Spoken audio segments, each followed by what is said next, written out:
only 3% of prehistoric humans mated with their cousins. It's about 10% today. So this comes out of Leipzig, Germany. Inbreeding is a practice often linked to the distant past in prehistoric humans. However, a new genetic study finds that only 3% of prehistoric people were the offspring of cousins. For comparison, researchers say that that number is actually about 10% today. The findings come from a genomic analysis of 1,785 individuals who lived over the last 45,000 years. Sex between cousins or second cousins has become over 3 times more common, according to an international team working on this project. So, first and second cousins are getting it in. Do you think, 3%, 10%, some of that, I don't know. Maybe maybe I'm suffering from cognitive dissonance and I want to come up with some sort of excuse as to why it's much more prevalent than it is today. I don't know. Are we just that much more perverted? I'll give a real answer instead of a joke answer, but I think it's because we're less nomadic. I think back in the day, you would be roaming through, miles and miles and miles of open land, and then you'd get to a place and be like, hey, this guy's got goats. Jenny, get over here. Jenny, you're marrying Yum Yum. He's got goats. the Turkish goat herder. Yeah. Yeah. Yeah. And we're going to take 3 goats for you. And, maybe we'll see you on the way back. Maybe we won't.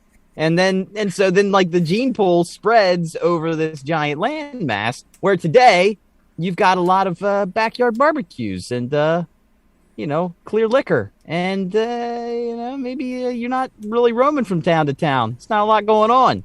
And so maybe in the last half century, we've maybe moved away from banging our cousins. But I'd say from the 1700s to the early 1900s, there was probably a lot of cousin fucking happening.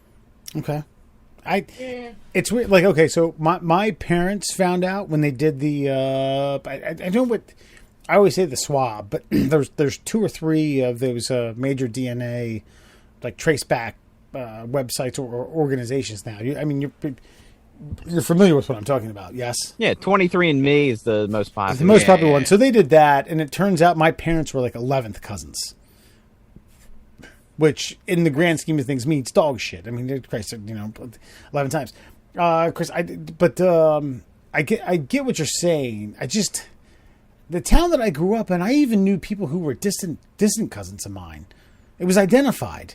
It was boom, that person, their great grandmother and my grandmother were cousins or something like that, and were kind of related.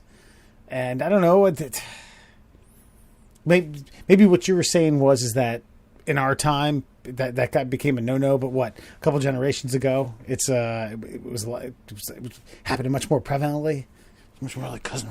Well, I think what Merv was saying, I don't know, maybe don't correct me if I'm wrong, Merv, but in different times there were sparser populations, so you tended to travel more, you had to trade more, you tended to just the populations kind of were a little bit more spread out, they weren't as urbanized, whereas now even in rural places, let's even take Western Maryland, for instance. They're just little communities in the hills that just don't really interact with the greater outside world.